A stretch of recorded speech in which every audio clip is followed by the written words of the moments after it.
안녕하세요, 보일입니다. 여러분, 우리가 살아가는 이 터전을 경전에 나오는 연화장 세계로 건설해 보면 어떨까요? 이게 코로나 팬데믹이 장기화 이렇게 되면서요, 이제 일상으로 돌아간다는 것이 이제 낯설게까지 느껴지는 요즘입니다. 이제 어느덧 학생들은 비대면 수업이다, 또 직장인들은 원격 업무에 빠른 속도로 적응해 가고 있습니다. 코로나 바이러스가 우리에게 안겨준 또 뜻하지 않은 변화가 적지 않습니다. 대표적으로 우리의 도시나 또는 국가 전체가 이미 도시의 구성원들을 이렇게 연결하는 네트워크 자체가 코로나 팬데믹 이전보다 훨씬 고도화되었다는 점입니다. 정보통신기술의 발전, 그리고 그 기술을 떠받치는 기반 시설들의 완비, 이러한 요인들 때문인데요.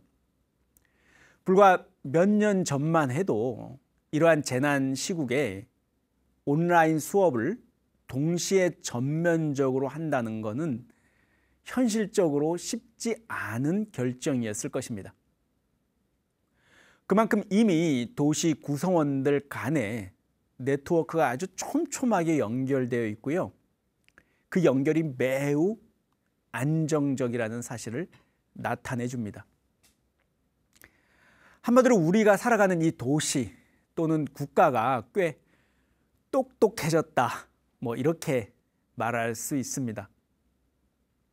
이 스마트 시티라는 개념은요, 이 도시를 지탱하는 도로나 수도, 전기 등 그 모든 시스템을 서로 연결하고 통합적으로 관리하면서 거기에 수집된 모든 데이터들을 다시 최적의 도시 운영을 위해서 알고리즘을 구축하고 그 알고리즘 구축에 적용한다는 구상입니다. 이제 사람들은 더 살기 좋고 효율적이며 깨끗한 도시에서 살게 될 것을 기대하고 있습니다. 제4차 산업혁명 시대를 살아가면서 듣게 되는 또 하나의 새로운 단어, 바로 이 스마트 시티입니다. 4차 산업혁명을 상징하는 인공지능 딥러닝 기술과 사물 인터넷, IoT 기술, 빅데이터 기술 등이 바로 이 혁신을 더욱 가속할 것이라고 합니다. 제4차 산업혁명은 이처럼 새로운 도시의 탄생과 기존 도시의 혁신을 끌어낼 것입니다. 현재 세계 각국은 경쟁적으로 이 스마트 시티 개발에 필요한 기술에 관심을 그리고 투자를 아끼지 않고 있습니다. 인공지능 시대에 우리가 사는 도시는 이제 어떻게 발전할까요? 아마도 공각기동대나 블레이드 러너 같은 공상과학 영화에 등장하는 미래 도시가 아마 연상되실 겁니다. 영화들은 때로는 암울하게 그리고 근사하게 미래의 첨단 도시를 이렇게 상상력으로 그려내곤 합니다. 이상하게도 거기 등장하는 사람들은 대체로 행복한 모습으로 나오지는 않는 것 같아요. 마냥 행복하면 재미가 없어서일까요? 어쨌든 스크린 가득 비치는 미래 도시의 어떤 매혹적이고 신기한 모습에 우리는 이제 넋을 잃고 바라보게 됩니다. 그런데 그 미래 도시의 모습이 4차 산업혁명, 혁신 기술의 비약적 성장으로 성큼 우리 현실 눈앞에 다가오고 있습니다. 지금까지 인공지능, 자율주행 자동차, 빅데이터 등을 다루었는데요. 이 스마트 시티는 이 개별적이고 다양한 혁신 기술들이 어떻게 서로 관련 맺고 그 기능을 발휘하고 성능을 극대화시킬 수 있는 그 공간에 관한 이야기입니다. 한마디로 어디에서 그 기술들의 성능을 극대화시킬 수 있는 것일까라는 문제입니다. 다시 제가 항상 강조하고 말씀드리는 플랫폼 이야기인데요. 다시 한번 말씀드리자면요. 플랫폼이라는 것은 기술의 집합체이자 이 기술을 잘 사용할 수 있도록 준비된 환경을 말합니다. 제4차 산업혁명 시대의 혁신 기술들을 이렇게 한 곳에 모으는 그 역할을 하는 것도 바로 플랫폼이라고 할 수 있는데요. 바로 스마트 시티가 그 플랫폼 자체입니다. 스마트 시티라는 플랫폼에서 새로운 혁신 기술들이 이렇게 연기적으로 상호 의존하고 관계하면서 새로운 통찰과 혁신을 만들어내는 공간이 됩니다. 이게 스마트 시티라고 하면 말 그대로 뭐 똑똑한 도시 뭐 이렇게 생각하면 되겠죠. 뭐 좀 더 자세히 설명해 보자면요. 원격 전기 통신을 위한 이렇게 기반 시설이 마치 인간의 두뇌 신경망처럼 도시 전체에 이렇게 연결된 도시입니다. 뭐 사물 인터넷, 빅데이터 솔루션 같은 걸로요. 스마트 플랫폼을 구축해서 도시의 모든 자산을 효율적으로 운영하는 도시를 말합니다. 뭐 도시를 구성하고 있는 도로나 항만, 뭐 수도, 전기, 뭐 학교까지 그 수많은 도시 기반 시설을 효율적으로 관리하고 데이터도 수집하고 활용하는 거죠. 그러면서 다양한 도시 문제도 해결할 수 있고요. 거기 더 나아가서 새로운 가치도 만들어낼 수 있습니다. 뭐 이러한 시도가 뭐 단순히 물리적으로 특정 지역, 뭐 공간을 연결하는 게 아니라요. 바로 신뢰를 연결하는 것입니다. 그리고 그 신뢰라는 것이 모든 것은 뭐 서로 의존할 수밖에 없고 의존해야 한다는 생각에 기반하고 있다는 사실을 이렇게 자각하는 게 중요한데요. 뭐 여러분들 아시다시피 사람들은 서로 믿지 못할 때 마음에 벽을 세우게 되죠. 뭐 어떤 경우는 국가 사이에서 불신이 생겨서 실제로 국경이 없던 물리적 장벽을 세우는 황당한 일도 생깁니다.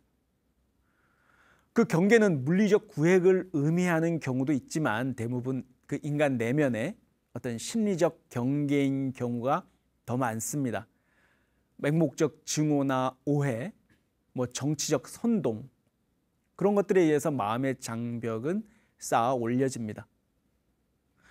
하지만 무엇보다도 중요한 것은 아무리 서로 신뢰를 강조한다고 해도 물리적 장벽이 이렇게 가로막거나 기술적 한계를 넘어서지 못한다면 뭐 공연불이 되겠죠.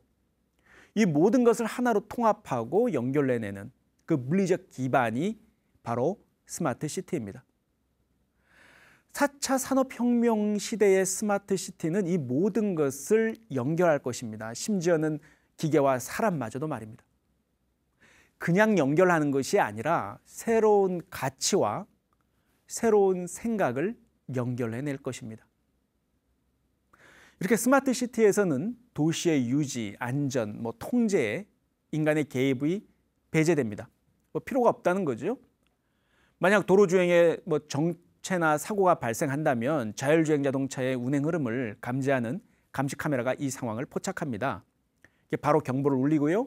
뭐 경찰차와 구급차, 소방차들이 사고 현장으로 달려갑니다. 아주 이른 시간에 상황이 정리되고 뭐 생명을 구할 수 있겠죠. 이 모든 도시의 시스템을 통합적으로 관리하는 중앙 통제 시스템은 뭐 스스로 알아서 정체 구간의 고통량을 이렇게 분산하기 위해서 뭐 최적의 시나리오를 알고리즘에 따라 만들어내 주기도 하고요. 또 차들의 신호 체계를 통해서 뭐 유도하기도 하고 체증을 완화합니다. 뭐 그렇게 되면 더 이상 도로에서 자동차 가다 서기를 반복하는 일은 없어지겠죠. 흥미로운 점은요, 이 모든 과정은 사람의 개입 없이 진행된다는 겁니다.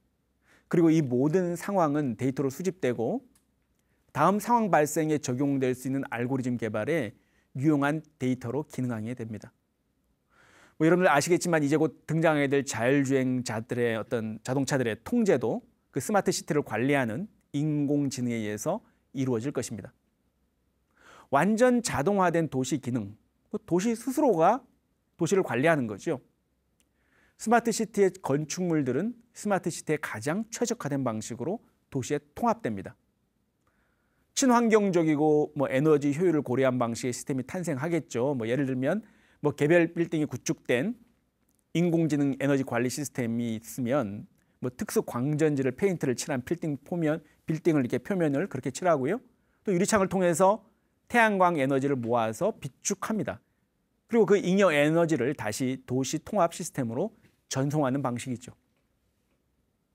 도시 전체를 통합적으로 관리하는 인공지능 이 딥러닝 시스템은 이미 알고리즘을 통해서 도시 곳곳의 전력 소비량을 이렇게 계산하고요.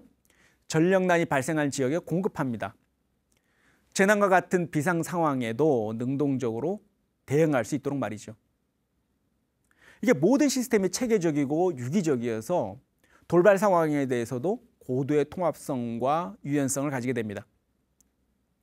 이처럼 스마트 시티는 인공지능을 통해 에너지 등의 어떤 필수 자원을 자급자족할 수 있는 시스템이라고 할 수 있습니다. 사람들 상당수는 여러분들 아시다시피 이미 도시에 모여서 살고 있습니다. 도시가 이렇게 발전하다 보면 살기 좋은 곳이 되어가는 것은 당연한데요. 왜 하필 스마트 시티가 새롭게 의미를 가질까요? 대답은 한마디로 데이터입니다. 또 데이터죠. 바로 이 인공지능을 돌리는 원료나 다름없는 이 빅데이터 기술로 이전의 구상보다 더 강력하고 더욱더 광범위한 형태의 스마트 시티 시스템으로 재탄생하게 된 것이라고 할 수 있습니다. 뭐 유무선 정보통신이나 자율주행, 전기, 가스, 뭐 이런 에너지 등을 관리하고 도로 등을 관리하는 그 모든 데이터를 토대로 이렇게 연결하고요. 다시 그 데이터를 수집하고 분석해서 그 적응하는 과정이 계속 되풀이됩니다. 그 과정 전체가 다시 알고리즘으로 돼서 데이터로 또 활용되고요. 도시를 구성하고 있는 모든 시설물이 서로 연결되고 서로 통제하고 서로 보조하는데 이것을 다 원격으로 이 모든 것을 제어한다는 거죠. 결국 데이터가 이 스마트 시티를 제어하고 통제하는 겁니다. 과거에는 주로 도로나 항만, 공항, 건설 등이 대규모 인프라 건설이나 뭐 서비스 중심으로 추진됐다면 제4차 산업혁명의 핵심 기술인 이 디지털 기술을 활용한 데이터 중심으로 스마트 시티를 건설하고 있습니다. 이미 상용화 단계에 들어선 사물 인터넷 기술이 개개인의 어떤 집 울타리를 벗어나서 도시 전체로 이렇게 확대해 나간다고 볼 수 있습니다. 우리 집안에서 집주인과 뭐 냉장고, 조명 설비, 인터넷, 난방 설비 등이 주인하고 인터넷으로 모두 연결돼서 작동되는 거죠. 데이터를 주고받는 겁니다. 인간과 스마트 시티 전체를 구성하는 도로교통, 전기, 연료, 에너지 관리, 뭐 치안, 그 모든 영역들이 서로 연결되고 데이터로 공유하고 되어 있는 겁니다. 그래서 나와 심지어 도시 자체가 이렇게 연결되어 있어서 내가 어디에 있든 어떤 방식으로든 항상 연결되는 상상, 그 상상이 현실이 되어가고 있습니다. 여러분 아시는 제레미 레프킨은 그의 책 소유의 종말에서 미래에는 소유의 시대가 끝나고 접속의 시대로 진입할 것이다 라고 예언했습니다. 물건을 소유하지 않고 임시로 연결해서 접속하고 경험하는 것, 바로 그러한 것이 우리의 일상이 될 것이라는 얘기죠. 그렇다면 끊임없이 욕망하는 우리 인간이 과연 소유 없이 행복할 수 있을까요? 스마트 시티에서는 아마 이러한 변화를 예상할 수도 있을 것 같습니다. 스마트 시티 시대에는 소유보다는 공유하는 시스템으로 바뀔 것이라고 예상합니다. 뭐 인간들이 갑자기 뭐 착해지기라도 했단 말일까요? 어째서 스마트 시티에서는 소유보다도 공유가 우선시될까요? 구체적 실례로 자율주행 자동차를 들 수 있습니다. 자율주행 차량은 이렇게 주변의 차나 도로나 여타 스마트 시티 인프라와 이렇게 연계되어 있고요. 자율주행 차량은 주행 중에도 끊임없이 데이터를 이렇게 주고받으면서 운행하게 됩니다. 이처럼 자율주행 차량이 주변의 모든 것과 연결되는 차량 운행 기술을 V2X라고 하는데요. 소위 여러분들 뭐 들여보셨는지 모르겠습니다만은 커넥티드 카라는 게 바로 이 V2X 기술을 통해서 연결되는 겁니다. 마치 기차가 여러 이 량이 이렇게 연결돼서 이렇게 달리잖아요. 여러 대의 자율주행 자동차가 여러 대가 마치 한 대 기차처럼 이렇게 붙어서 움직이는 것처럼 군집 운행할 수 있다는 겁니다. 이렇게 하면 교통은 더욱 안전해지고요. 연료비는 10% 이상 절감할 수 있습니다. 왜냐하면 가다 서다를 반복할 필요가 없어지기 때문이죠. 여기에 더해서 차량 간 통신뿐만이 아니라요. 차량하고 도시 인프라 사이에도 VTI 기술이라는 통신 기술이 적용되기도 합니다. 여기서 끝나지 않습니다. 이거는 지금 현재 진행하고 있는 또는 진행하려고 하는 시스템인데요. 우리나라에서도 교통사고 등의 돌발 상황에 대한 해결을 위해서 차세대 첨단 교통체계까지 등장했습니다. 차량이나 차량 주변의 모든 정보를 관리하고 조정할 수 있는 시스템인데요. 실시간 교통 신호는 더욱 정교해집니다. 예를 들면 단순히 일정 시간이 지나면 신호등이 바뀌는 게 아니라요. 인근 지역의 교통량이나 돌발 상황 등을 이렇게 알고리즘을 통해서 신호등이 탄력적으로 조정되는 거죠. 이렇게 하면 차량 흐름이 이전보다 15% 이상이나 빨라진다고 합니다. 이와 같은 혁신 기술들은 결국 차량 소유에 대한 근본적인 의문을 던지게 하죠. 이런 거죠.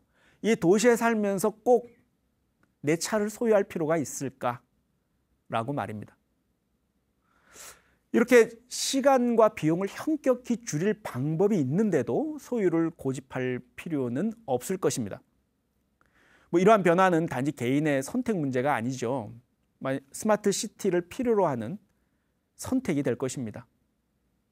왜냐하면 대도시 면적의 30%가 무려 30%가 주차 공간이라고 합니다.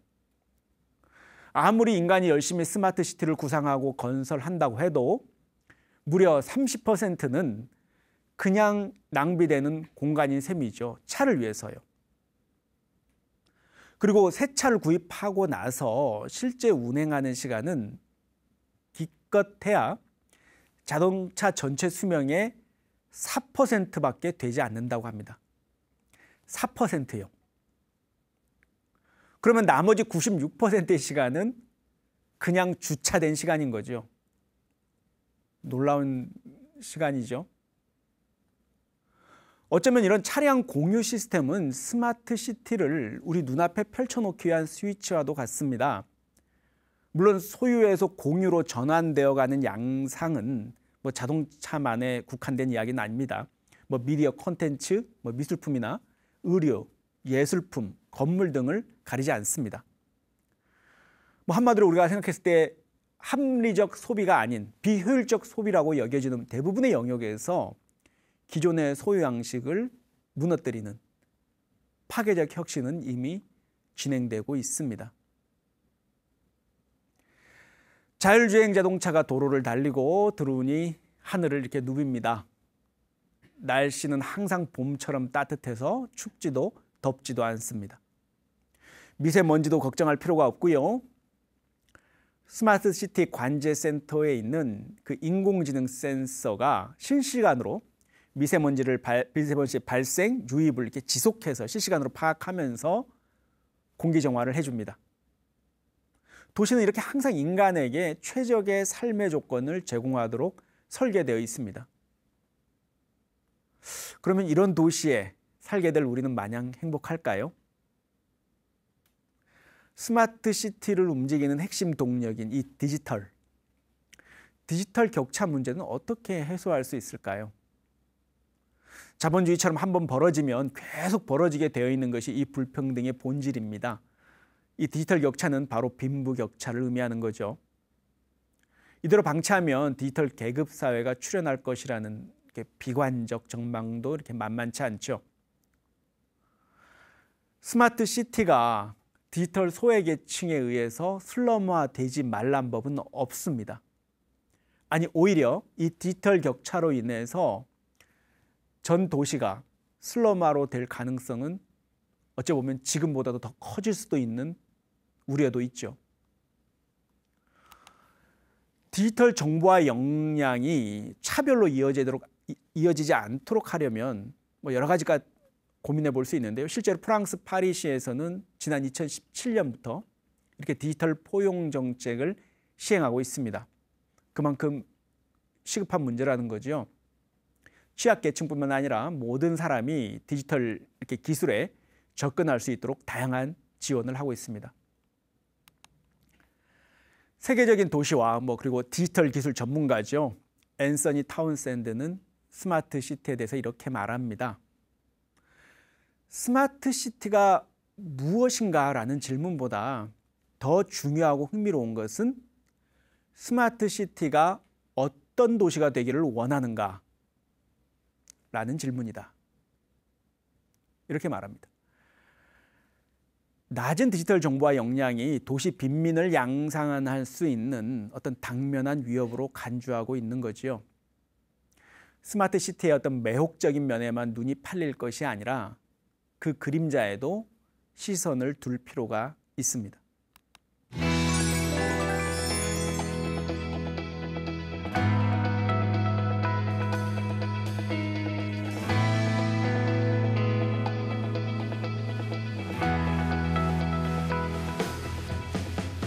여러분 잘 아시는 화엄경 연화장 세계품 중에는 연화장 세계를 이렇게 소개하고 있습니다. 세계의 맨 아래에 풍륜이라고 하는 거대한 축이 있고 그 위에 향수해라는 바다가 있는데 그 바다 속에 하나의 커다란 연꽃이 있다. 이 큰 연꽃에 함장되어 있으므로 연화장 세계라고 한다. 이 세계는 티끌수보다 많은 세계가 20중으로 중첩된 중앙세계를 중심으로 해서 111개의 세계가 그물처럼 얽혀져 세계의 망을 구성하고 있으며 부처가 거기에 출현하시며 중생도 그 가운데에 충만하다고 하였다. 이렇게 소개하고 있습니다. 여러분 어떠신가요? 근사하지 않나요? 연화장 세계의 핵심은 바로 초연결로 상징되는 연기법일 것입니다. 도시를 구성하는 중생들의 고통과 행복도 이처럼 서로 데이터로 연결되어 연기적으로 존재할 수밖에 없습니다. 그 세계가 또 다른 지옥이 될지 아니면 연화장 세계가 될지는 그곳의 주인이 될 우리의 마음에 달려 있습니다. 오늘 강연 함께 해주셔서 감사합니다. 성불하십시오.